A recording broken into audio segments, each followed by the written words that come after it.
ओम कृष्णाय नमः। जय शनि देव। ओम नमः शिवाय।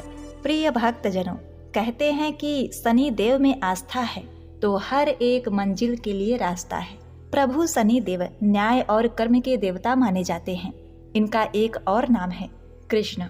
भगवान शनि देव के आराध्य श्री कृष्ण जी हैं और कृष्ण भगवान ने शनि देव से प्रसन्न होकर अपने नाम पर इनका नाम कृष्ण रखा और कहा, जो भक्त ओम कृष्णाय नमः मंत्र का जाप करेगा उन्हें शनि देव के साथ साथ भगवान श्री कृष्ण की भी कृपा प्राप्त होगी। श्री कृष्ण भगवान को पूजने वाले शनि देव के कृपा के पात्र बनेंगे। तो प्रिय भक्तों, आज मैं सुना रही हूँ शनि देव और ब्राह्मण की कथा। साथ ही हम एक और दुर्लभ चमत्कारी कथा का भी श्रवण करेंगे कि कैसे ओम कृष्णाय नमः मंत्र का जाप करने वाले भक्त का शनि देव ने कल्याण किया। जो भी भक्तगण आज के दिन इस दुर्लभ रहस्यमयी कथा का श्रवण करते हैं उन्हें मन चाहे फल की प्राप्ति होती है। उन्हें शनि देव की दशा 7.5 ढैया नहीं सताती। तो प्रिय भक्तगणों, भगवान शनि देव की कृपा प्राप्त करने के लिए आप सभी भक्तगण प्राचीन पौराणिक कथा को बड़े श्रद्धा और प्रसन्न चित्त मन से श्रवण करें। किसी गांव में एक बहुत ही विद्वान ब्राह्मण रहा करता था।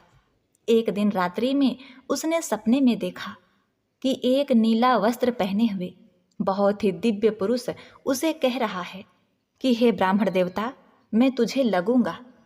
अब देखिए, यह सपना उस ब्राह्मण को रोज दिखाई देता। इससे वह परेशान हो गया और दुबला पतला होने लगा। उसका स्वास्थ्य बहुत ही गिरने लगा। एक दिन उसकी पत्नी ने कहा, देखिए जी, मैं आपको कितना अच्छे से खिलाती पिलाती हूँ, मेवा मिश्री खिलाती हूँ, दूध मलाई खिलाती हूँ, अच्छा भोजन आहार पकाकर खिलाती हूँ, फिर भी आप इतने दुबले पतले क्यों होते जा रहे हैं? इसका क्या कारण है?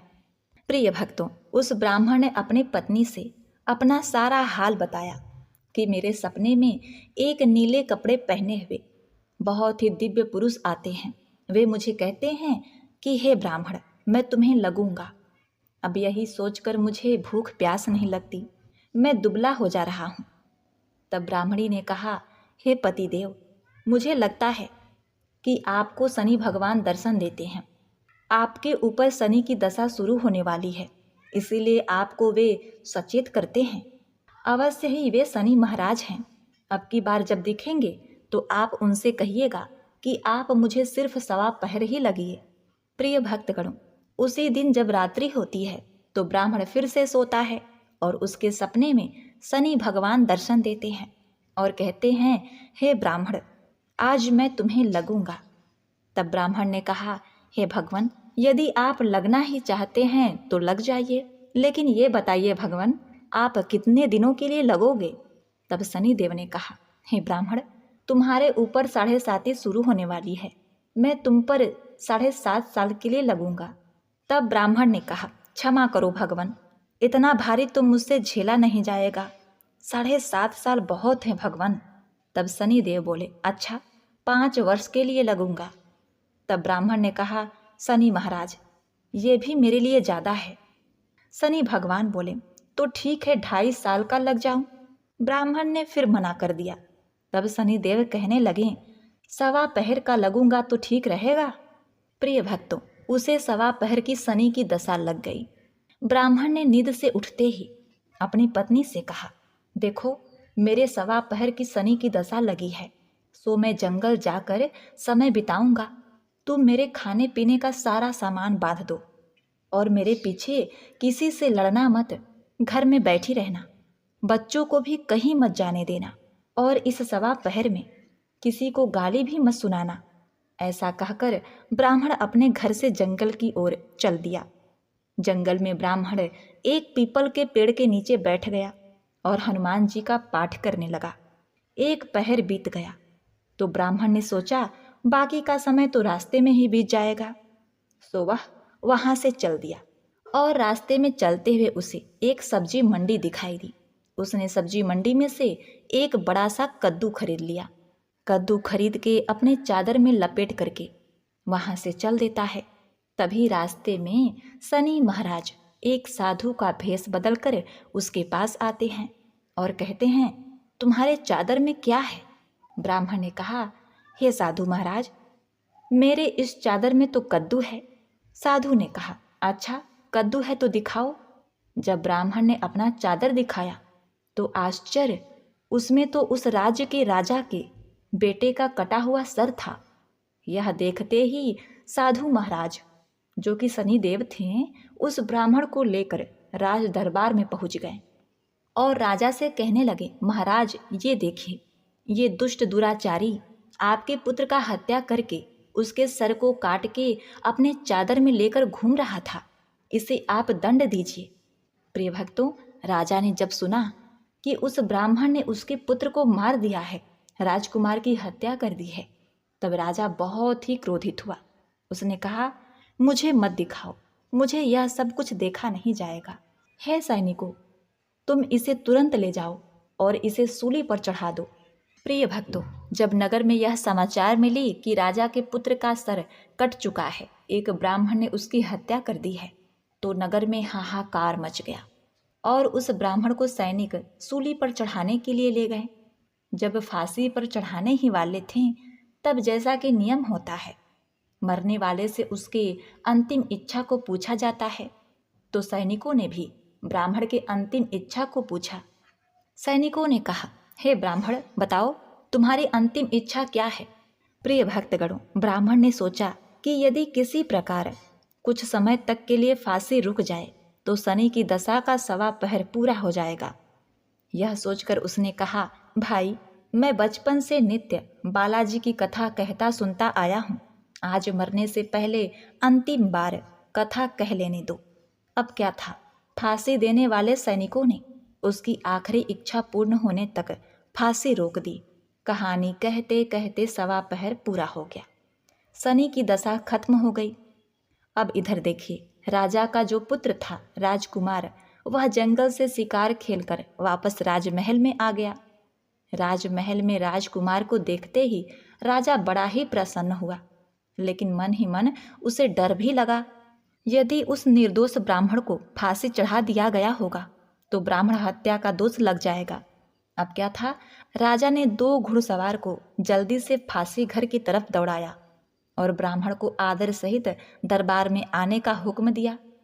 ब्राह्मण राज दरबार में उपस्थित हुआ तो राजा ने क्षमा याचना मांगते हुए कहा कि आपके बगल में जो चादर है उसे खोलकर दिखाओ। राजा के आज्ञा के अनुसार ब्राह्मण ने चादर खोली तो उसमें कद्दू था। राजा ने ब्राह्मण को बहुत सा धन दिया और पूछा, हे ब्राह्मण देवता, मुझे यह समझ में नहीं आया, इस सब के पीछे क्या रहस्य है? ये सब क्यों हुआ? आखिर ये सब था क्या? तब ब्राह्मण ने कहा, हे महाराज, मुझे 1.25 पहर की शनि की दशा लगी थी, इसीलिए यह सब कुछ हुआ। राजा ने कहा, हे ब्राह्मण देव, शनि की दशा किस प्रकार टलती है? ब्राह्मण ने कहा, हे राजन, यदि राजा या सेठ को यह दशा लगती है तो काला हाथी या काला घोड़ा दान करना चाहिए। गरीब को शनि की दशा लगती है तो पीपल की पूजा करें और बोले, साचा शनिचर कहिए, जाके पांव सदा ही पड़िए। शनि की कहानी सुने, तिल तेल और काला उड़द आदि का दान दें। काले कुत्ते को तेल चुपड़ी रोटी खिलाएं तो शनि की दशा उतर जाएगी। अब देखिए, राजा ने उस ब्राह्मण को कद्दू वापस कर दिया। अब घर आकर ब्राह्मण ने कद्दू अपने पत्नी को दिया।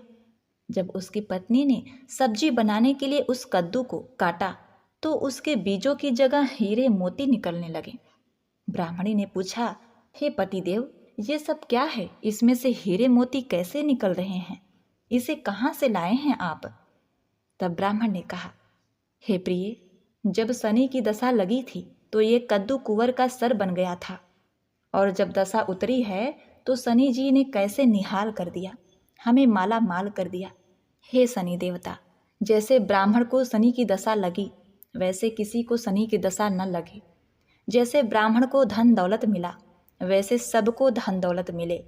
कथा कहानी कहते सुनते हुंकार भरते सबको मिले।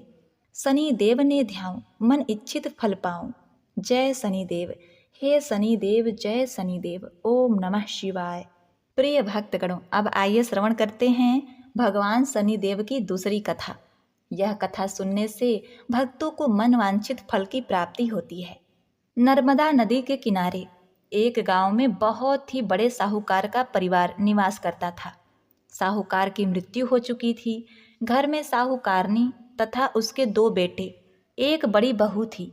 साहूकारनी का छोटा बेटा मानसिक रोग से ग्रस्त था। उसकी मानसिक स्थिति ठीक नहीं थी। साहूकारनी की बड़ी बहू तारा को विवाह के कई वर्ष बीत गए थे, पर अभी तक उसे संतान नहीं हुई थी। तारा को सदैव यही भय रहता था कि कहीं उसके पति संतान पाने के लिए दूसरा विवाह न कर लें। यदि उसके पति ने दूसरा विवाह कर लिया तो उसे सौतन का दुख सहना पड़ेगा। प्रिय भक्तजनों, इसी डर से तारा ने एक योजना बनाई और उसने अपने घर में काम करने वाली नौकरानी चंदा से अपने देवर चंदन का विवाह कराने के लिए अपनी सास साहूकारनी तथा अपने पति को मना लिया। चंदा स्वभाव से बड़ी ही दयालु तथा कृष्ण भक्त थी। वह बचपन से ही उसी साहूकारनी के घर काम करती थी। उसका अपना कोई नहीं था। अब चंदा का विवाह मानसिक रोगी चंदन से करा दिया गया। कुछ साल बाद चंदा ने एक सुंदर पुत्र को जन्म भी दिया, किंतु चंदा की जेठानी तारा ने चंदा का बच्चा छीन लिया और उसे घर से धक्के मारकर बाहर निकाल दिया। और तारा ने अपने पति को भी अपने पक्ष में कर लिया। प्रिय भक्तगणों, बेचारा चंदन तो मानसिक रोगी था, वह कर भी क्या सकता था, और वह साहूकारनी चाहकर भी कुछ न कर सकी। प्रिय भक्तगणों, दरअसल ये तो तारा की चाल थी। उसने तो कभी चंदा को अपनी देवरानी माना ही नहीं। वह तो सिर्फ चंदा से उसका बच्चा लेना चाहती थी ताकि उसे पाल पोस कर अपना नाम दे सके। अब देखिए, चंदा के बार बार रोने गिड़गिड़ाने पर भी तारा नहीं मानी और उसे उस गांव से ही निकाल दिया। अब चंदा गांव गांव भटकने लगी। भटकते भटकते वह कृष्ण जी के एक पुराने मंदिर में पहुंच गई। वहीं पर उसने प्रभु से न्याय की गुहार लगाई। वह अपना सर भगवान की चौखट पर पटकने लगी तथा लगातार ओम कृष्णाय नमः मंत्र का जाप भी करती रही।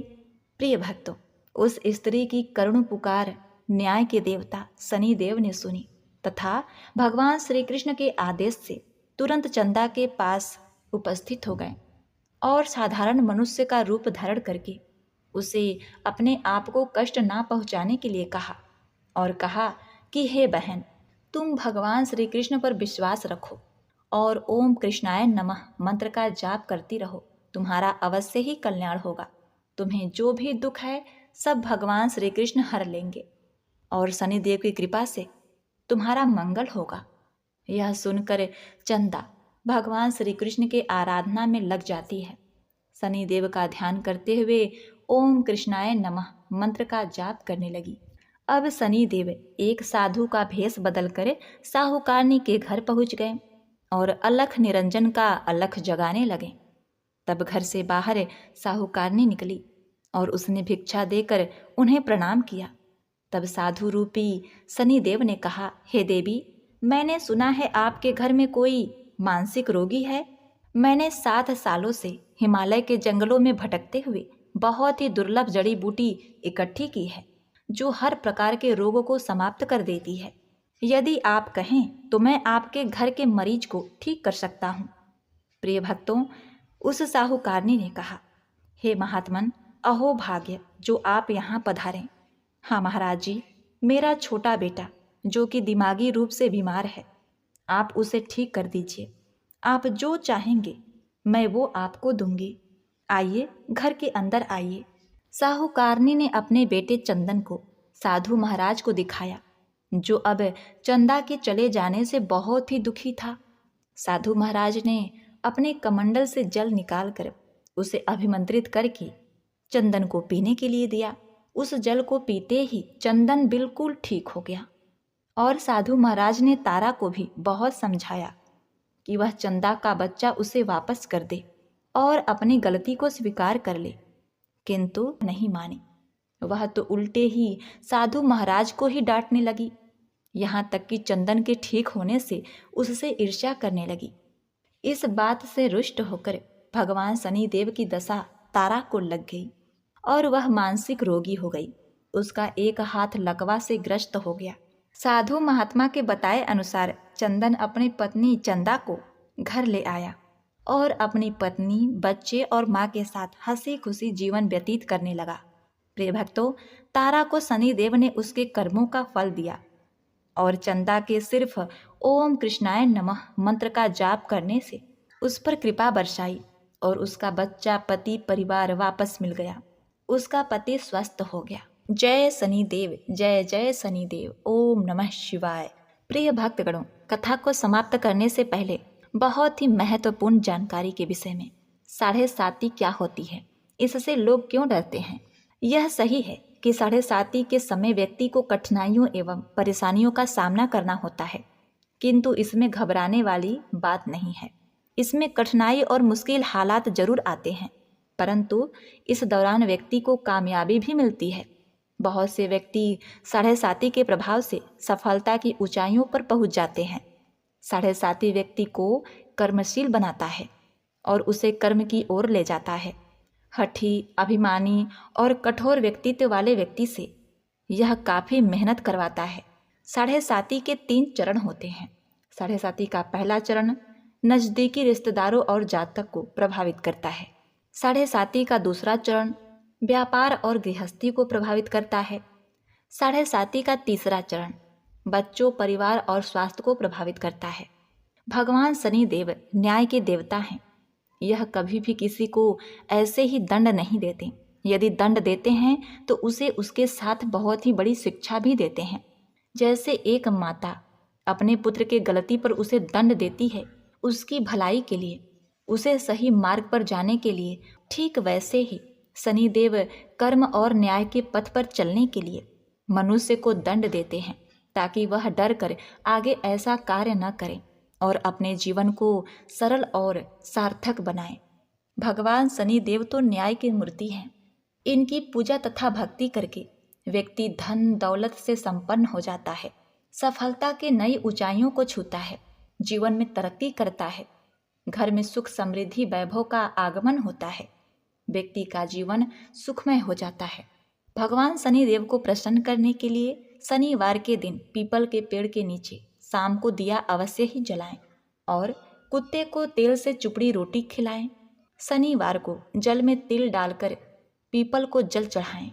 इससे शनिदेव अत्यंत ही प्रसन्न होते हैं और महामंत्र ओम कृष्णाय नमः मंत्र का जाप भी करें।